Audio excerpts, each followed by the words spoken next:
हतीन विधायक मोहम्मद इस्राइल द्वारा गोकुल भवन हतीन में आयोजित ईद रामनवमी मिलन समारोह में हरियाणा सरकार में कैबिनेट मंत्री राव नरवीर ने शिरकत की। कैबिनेट मंत्री राव नरवीर का फूल माला डालकर व पगड़ी बांधकर स्वागत किया गया। हरियाणा सरकार में कैबिनेट मंत्री राव नरवीर ने लोगों को ईद रामनवमी की हार्दिक शुभकामनाएं देते हुए कहा कि हतीन मेवात का इलाका है, जहां पर गंगा जमुनी तहजीब हिंदू और मुस्लिम समुदायों के बीच सदियों पुराने भाईचारे, साझी विरासत और सांप्रदायिक सौहार्द को दर्शाती है।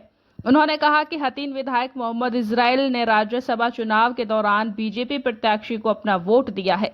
प्रदेश में भाजपा की सरकार है। मुख्यमंत्री नायब सिंह सैनी के नेतृत्व में हतीन क्षेत्र का समग्र विकास किया जाएगा। उन्होंने कहा कि मोहम्मद इस्राइल द्वारा हतीन क्षेत्र के विकास और लोगों को मूलभूत सुविधाएं प्रदान करने के लिए हर संभव प्रयास किया जाएगा। हतीन क्षेत्र के विकास में कोई कसर नहीं छोड़ी जाएगी। कैबिनेट मंत्री राव नरवीर ने कहा कि भाजपा सरकार सबका साथ, सबका विकास और सबका विश्वास के आधार पर चलती है। उन्होंने कहा कि हतीन में कांग्रेस का विधायक होने के बावजूद भी यहां विकास कार्य करवाए गए हैं। उन्होंने कहा कि हतीन औद्योगिक क्षेत्र औद्योगिक रूप से पिछड़ा हुआ क्षेत्र है। भाजपा सरकार के बचे हुए कार्यकाल के दौरान हतीन की तस्वीर व तकदीर बदलने का कार्य करेंगे। हतीन में औद्योगिक इकाइयां स्थापित करने के लिए रूपरेखा बनाई जाएगी। हर नागरिक को काम व रोजगार मिले, यह सरकार की योजना है। हतीन को पिछड़ा क्षेत्र से बदलकर अग्रणी क्षेत्र में श्रेणी में लाने का भरसक प्रयास किया जाएगा और लोगों को यह महसूस भी होगा कि विधायक मोहम्मद इस्राइल ने हतीन के विकास के लिए भाजपा के पक्ष में वोट कर सराहनीय कार्य किया है।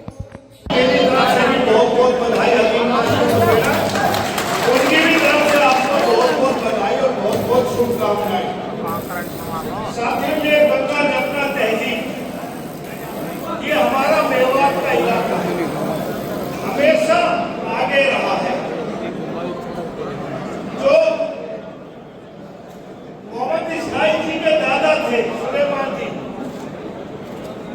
उनका हमारे पिताजी से भी अच्छा राजनीतिक रिश्ता रहा। मुझे याद है जब मैं छोटा था तो गुड़गांव जिला था, ना पलवल जिला था, ना फरीदाबाद, ना मेवात, एक ही जिला था गुड़गांव। और यहाँ मेरे से बड़ी उम्र के लोग बैठे हैं, उनको पता है सारे काम, सारी कोर्ट कचहरी गुड़गांव में होती थी।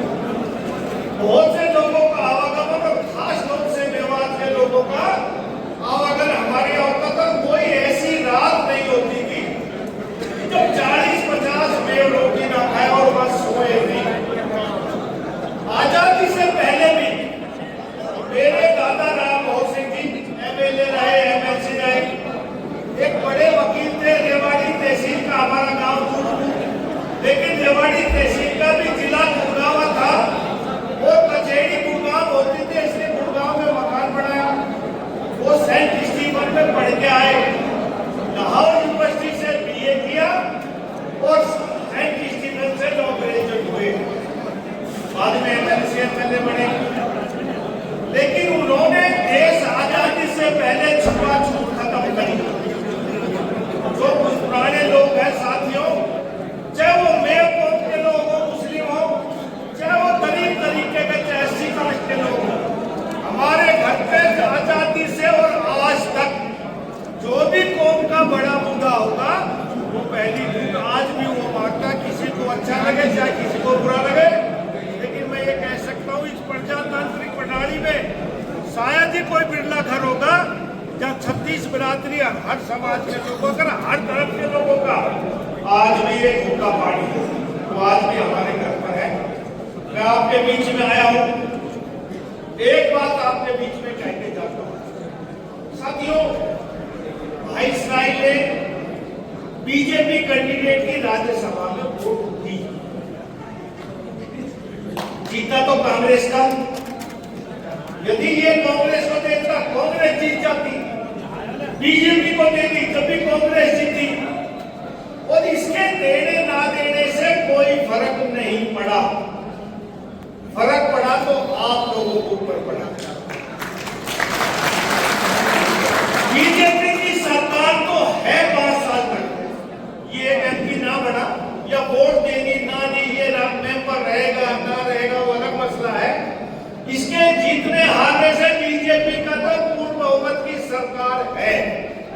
और जो समय बचा है 3.5-4 साल का बीजेपी की सरकार रहेगी और नायब सैनिक इस प्रदेश के मुख्यमंत्री रहेंगे। और मैं एक बात कह सकता हूं, मैं 1987 में 26 साल की उम्र में एमएलए बना, मंत्री बना। जब जब एमएलए बना तब तब मंत्री बना। मेरा सौभाग्य रहा है कि हरियाणा में नायब सैनिक 11वें मुख्यमंत्री हैं। मुझे 7 चीफ मिनिस्टर की कैबिनेट में शामिल होने का सौभाग्य प्राप्त हुआ है।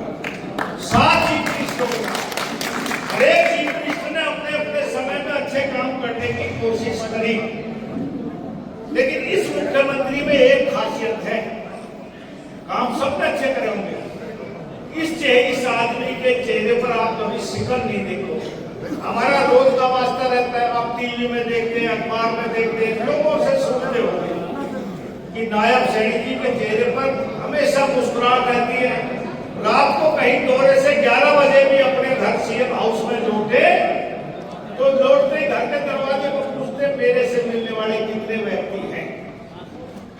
जब 50 आदमी हो, चाहे 100 आदमी हो, चाहे 200 आदमी हो, हर आदमी से व्यक्तिगत तौर पर मिलकर उनके दुख तकलीफों को पूछकर और जब सोने के लिए जाते, ऐसा आज तक मैंने अपने राजनीतिक जीवन में ऐसा मुख्यमंत्री नहीं देखा। साथियों, मुझे याद है जब 1987 में चौधरी देवीलाल की सरकार आई तो चंडीगढ़ में वो कम टाइम किया और देश की कांग्रेस सरकार उखाड़ने के लिए उन्होंने देशव्यापी आंदोलन चलाया। लोकदल पैसे जनता दल का गठन किया और रोज हिंदुस्तान के, खास तौर से इस उत्तरी हिंदुस्तान के, चाहे यूपी हो, बिहार हो, गुजरात हो, इसमें राजस्थान हो, दौरा करते थे। एक बार की बात याद है, हम कैबिनेट में सीएम हाउस, सीएम दफ्तर में बैठे और चौधरी देवीलाल जी रोहतक से लौट के आए और हंसते हुए आए। तो 5-4 एमएलए मिनिस्टर बैठे तो कहने लगा आज मैं बहुत बड़ी झूठ बोल के आया हूं। हमने कहा कि क्या? बोलो मैं कह के आया हूं कि चरण सिंह का लड़का अजीत सिंह 10 करोड़ रुपए में कांग्रेस के हाथों बिक गया। ये और रिकॉर्ड कह रहा हूं मैं आपसे। मैंने कहा कैसे? क्योंकि उस टाइम अजीत सिंह ने कांग्रेस का साथ दिया था, 88-89 की बात है। बोले ना मैंने पैसे दिए ना मैंने लिए, लेकिन आज मैं बोल आया और लोगों ने बहुत तालियां बजाई। बोला आज मेरा समय है, लोग मेरी मान रहे हैं। एक समय ऐसा आएगा, आज तो मैं झूठ बोल के आया हूं, एक समय ऐसे आएगा जब मैं सच बोलूंगा और जनता मेरी नहीं मानेगी। तो साथियों, इस समय होता है कोई आरोप लगाए कि मोहम्मद इस्लाम पैसे पे बिक गया। अब की बार जब चुनाव हुआ, चुनाव नतीजे आए, मैं भारतीय जनता पार्टी से चुनाव लड़ा और मुझे जरा सा भी संकोच नहीं। मुझे 2 आदमियों की विधानसभा पहुंचने में सबसे ज्यादा दिली तौर पर खुशी हुई, एक इस्राइल की और एक आदित्य चौटाला। मेरा इसका बहुत पुराना नाता है, दोस्ती। राजनीतिक दल कोई रहे हो, लेकिन व्यक्तिगत दोस्ती भी होती है। आदित्य चौटाला बीजेपी में रहे, लेकिन एंड टाइम को टिकट ना मिली, वो लोकदल में शामिल होकर एमएलए बना। मुझे दिली तौर पर खुश हुई कि मेरे दोनों भाई विधानसभा में पूछ के, और जब इनको कोई काम होता विधानसभा में, राजनीतिक पार्टियां हमारी अलग अलग है, लेकिन कोई भी काम इसने बताया, मैंने अपनी तरफ से कभी कसर नहीं छोड़ी कि हकीम का इस्राइल कहते, आदित्य चौटाला कहते। मैं 2014 में भाजपा की सरकार आई, पीडब्ल्यूडी पब्लिक हेल्थ का मिनिस्टर बना, और जब मिनिस्टर बना तो सेशन शुरू हुआ पहला 5-6 महीने बाद। तो मेरे से 2014 में पहला सवाल जो किया वो नैना चौटाला जी किया, जो अजय चौटाला जी की धर्मपत्नी, उन्होंने मेरे से पहला सवाल किया। एज पीडब्ल्यूडी मिनिस्टर मेरा विधानसभा में 2014 में पहला जवाब था। उनका सवाल था कि मेरे डबवाड़ी विधानसभा की 4-5 सड़कों के नाम थे, मंत्री जी बताए कब तक इनको ठीक कर देंगे।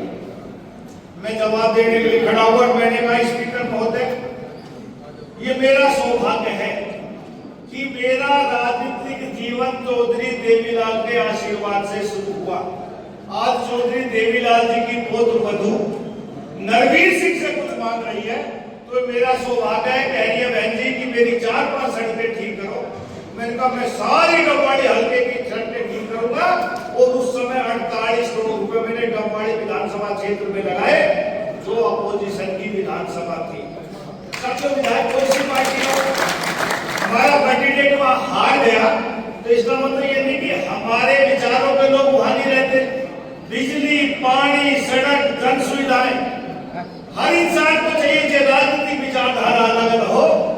ये राजनीतिक सत्ता पार्टी जो होती है उसका दायित्व, उसका धर्म और उसका कर्म बनता है कि वो सब लोगों का ख्याल रखे और जो व्यवस्था न्यायपालिका में दी है उसका पालन करे, राजधर्म का इस्तेमाल करे और हर आदमी की बेहतरी के लिए सरकार काम करे। आज मैं आया हूं आपको एक विश्वास दिलाता हूं। देखो इस प्रजातंत्र में और राजतंत्र में एक फर्क है। राजाओं का राज होता था, कोई खिलाफ होता था फांसी में टांग देते थे। प्रजातंत्र में ऐसा संभव नहीं। जितनी जुबान उतनी बात करें तो विपक्ष के लोग तो कहेंगे कि इतने पैसे ले लिए, फला चीज ले ली, फला चीज ले ली। लेकिन मेरी एक बात का विश्वास करना कि राज्यसभा की वोट तो अब आई है। बहुत से लोग हमारे को 17 महीने हो गए सरकार में। मेरा पहले दिन से पिछले सालों बहुत सालों सालूंगा मैं 26 से कहता हूं जो काम बहुत से सरपंच भी इसके साथ मेरे पास गुड़गांव मिलने के लिए गए। बहुत ही आपसे कई खड़े हुए गए। मैंने इसको समझाओ सत्ता के साथ रहेंगे तो ज्यादा विकास के काम हो। वैसे भारतीय जनता पार्टी की जो सरकार है वो सबका विकास, सबका साथ, सबका प्रयास और सबके विश्वास पर चलती है। नायब सैनी जी ने जब भी काम करे जब आपका विधायक कांग्रेस का है और अब एक वोट बीजेपी को दी है तो उससे ना बीजेपी का बढ़ा ना कांग्रेस का हारा। लेकिन मैं ये कह के जाता हूं एक उद्योग मंत्री के नाते कि हम हर समय कहते हैं कि कुछ हरियाणा के पिछड़े हुए क्षेत्र हैं उसमें हथीन को भी हम मानते हैं कि औद्योगिक रूप से पिछड़ा हुआ है। मैं आपको विश्वास दिलाता हूं मंत्री के नाते कि बचे हुए समय में हम इतने उद्योग स्थापित करेंगे, ध्यान दें इसराइल भाई कहेगा ना आने वाले समय में इसकी तस्वीर और तब्दील हो जाएगा। सरकार उन इलाकों का खास ध्यान रखेगी जहां जहां औद्योगिक रूप से पिछड़ा हुआ क्षेत्र है। और मैं इंडस्ट्री मिनिस्टर हूं, जितने का स्तर आप कहोगे चाहे प्राइवेट तौर पर हो चाहे सरकारी तौर पर हो, हर आदमी को काम मिले, हर हाथ को रोजगार मिले, ये सरकार की योजनाएं हैं। और इस बैकवर्ड इलाके को इन 4-5 सालों में हम अगले इलाके में लाने के पूरा भरसक प्रयास करेंगे। और आपको भी महसूस होगा कि भाई स्नाइप ने वोट दिया तो इस हकीर हल्के के विकास में दे दिया। कोई कसर किसी प्रकार की रहेगी नहीं। कहीं सड़कें टूटी पड़ी है, कहीं नेशनल हाईवे बना है, कहीं हमारा एक HNPT होटल नू मलमल पटोदा पटोदी रोड उसको 4 लाइन करना और बहुत से विकास के काम पलवल नू पड़ा है। ऐसे बहुत से विकास के काम क्योंकि दुनिया में जहां भी तरक्की होती है साथियों वो इंफ्रा के हिसाब से होती है कि जहां आवागमन का साधन सुलभ आसानी से हो, रास्ते अच्छे हो। अब्राहम लिंकन ने अमेरिका के जो प्रधान राष्ट्रपति थे उन्होंने कहा था कि अमेरिका पैसे वाला है इसलिए उसकी सड़कें इसलिए नहीं बना कि उसकी सड़कें ठीक है, उसकी सड़कें अच्छी हैं इसलिए अमेरिका अमीर बना। तो जिसका आवागमन का रास्ता होगा वो इलाका तरक्की करेगा। इन 10-11 सालों में हरियाणा की कनेक्टिविटी भाजपा ने ऐसी करी कि आप होटल से चलते सिरसा तक 4 घंटे में पहुंच जाओगे। हमारा नागौर से आदमी चलता था चंडीगढ़ के लिए 7 घंटे में पहुंचता था। आज आप 152 डी पर चलकर देखिए 3.5 घंटे में नांगल चौधरी से आप चंडीगढ़ सेक्रेटरीट में पहुंच जाते हैं। बड़े बड़े क्लस्टर आएंगे, बड़े बड़े इंडस्ट्रियल उद्योगपति आएंगे, पूरा इलाके का विकास होगा। इन 10-11 सालों में आप अपने इलाके में देखिए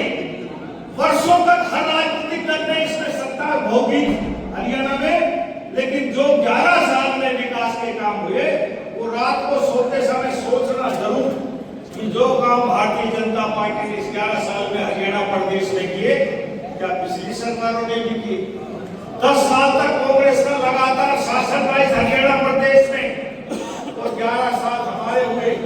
उन 10 साल का बजट देख लेना कि हदीद में कितने पैसे लगे और हमारे इस 11 साल में कितने लगे। साथियों, हरियाणा तरक्की के रास्ते पर है। जब मैं पहली बार एमएलए बना 1988 में बजट पेश हुआ तो 637 करोड़ रुपए का बजट था हरियाणा में। आज हरियाणा तरक्की करते करते इस साल मुख्यमंत्री, क्योंकि वो वित्त मंत्री भी, उन्होंने 2,23,000 करोड़ रुपए का बजट पेश किया। सोचो साथियों, हिंदुस्तान की जनसंख्या में सिर्फ 2% हिस्सा और बजट 2,23,000 करोड़ रुपए का। किसके लिए? इस हरियाणा की जनता के लिए। तो विकास के रास्ते खुलेंगे। बजट मंजूर किया तो आपके लिए लगेगा भी और आपको महसूस भी होगा। इसलिए भाइयों, राजनीति में विरोधी का कभी जबान नहीं पकड़ी जाती, ना इस जबान में कोई हड्डी होती है। जावर जी आदमी घुमा दो, कुछ कह दो, आरोप लगा दो, आरोप प्रत्यारोप चलते रहेंगे। लेकिन मैं कह सकता हूं कि आज से भाई इस्राइल जो काम इस हदीद क्षेत्र में नरवीर सिंह और मुख्यमंत्री से कहेगा वो सारे पूरे होंगे। आप लोग आए